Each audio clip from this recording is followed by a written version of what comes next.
Hey everyone, Animeoko's here. So I just want to talk about different life paths or how people can interpret things in different ways because they're supposed to go on different journeys.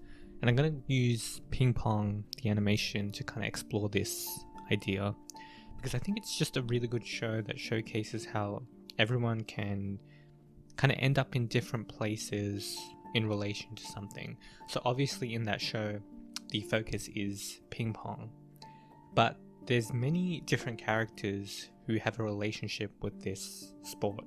So for example, you have Peko, who is the hero, and he is the one who is almost destined to be at the top, playing at the center stage, versing the international players. Same with Kong as well. He's always had that drive. He's always been the kind of person to push himself to his limits. And immediately when he landed in Japan, he was frustrated because he felt like he wouldn't be able to play with people he wanted to kind of play with. So people who were on his level. Now obviously as time goes on, he comes to respect Japan and ends up playing on their team. But both of these characters, they both had big egos, especially at the start. Peko's struggle was having such a big ego that when he gets his ass handed to him by Kong, he quits playing. So he gets so depressed over that because he can't take a defeat so badly. So things like that really affect him. But they both were always supposed to really go the mile. They were always supposed to dedicate themselves fully to the sport, and that's exactly what they did. And it ended up with not just the results, while the results are obviously important, it also ended up with a level of, I would say, self-satisfaction. Kong found a sense of home in the sport, just like he finds a sense of home in Japan, and then those two get linked together. But ping pong was always kind of his it's a thing he took with him to Japan. It's his fully investing his entire life into the sport is almost something he was always supposed to do. And it's not like he's spending every second of his life on it, but at the same time he is, right? Because we know he plays internationally, to get to that level, the amount of grind you have to do, but it seems like he was always meant to do that. Same with Peko. It seems like he was always meant to be that hero character. And I think he exemplifies this idea even more because he not only brings out the best within himself by being this hero character in relation to ping pong, he also brings out the best in Kazuma, in all these other characters, in Smile. He's able to almost showcase to these other characters what their alignment with ping pong actually is. When Peko defeats Kong, yeah, it's, this moment where he mourns, how everything was in his past, but it has nothing to do with him, losing anything to do with ping pong. It's just about how his past was. His relationship with ping pong is always stable. It's always absolutely with him all the time. And Peko, he's absolutely destined to also dedicate himself fully to this sport and almost ignore everything else. He probably doesn't ignore everything else, but he's really, on it. But then, an amazing example of someone who shouldn't be going all in on ping pong was Kazuma. And even though he's the character who showcases someone who is the character where the show shows the detriment of really dedicating yourself to one thing and how you can let all your parts of your life almost go to shit because of that. He is the character that they use to showcase that, and how it's dangerous to just dedicate yourself to just one thing. But he does keep playing, and even in that last episode, he says when he's talking to Smile, I'll never dedicate myself to ping pong the way he did before. He'll never lose himself in the sport in that way, because he knows it's not authentic to him to actually be invested in the sport the same way that Peko and Kong are. Is probably not his alignment. It's probably just not something he's supposed to do. It's not his path in life. And Smile ends up giving up on, being a player or anything like that, because that was never what ping pong was for him. funnily enough, I think Smile had almost a clear vision. No, I wouldn't say a clear vision on what ping pong was for him. Like for him, it seems to be something to get in touch with his own humanity, and his blood tastes like iron. Like he wanted to kind of feel something. He wanted to feel emotion because he withdrew so much from the bullying that he felt in the past, and at the same time, he was hoping for this hero to come save him, with that being Pekka.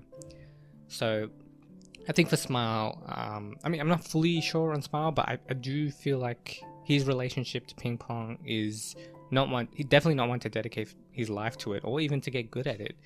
It was a phase in his life that allowed him to get in touch with himself, and he does still teach people ping pong. Like we see him at the end, helping these kids. Like he's like a teacher or something.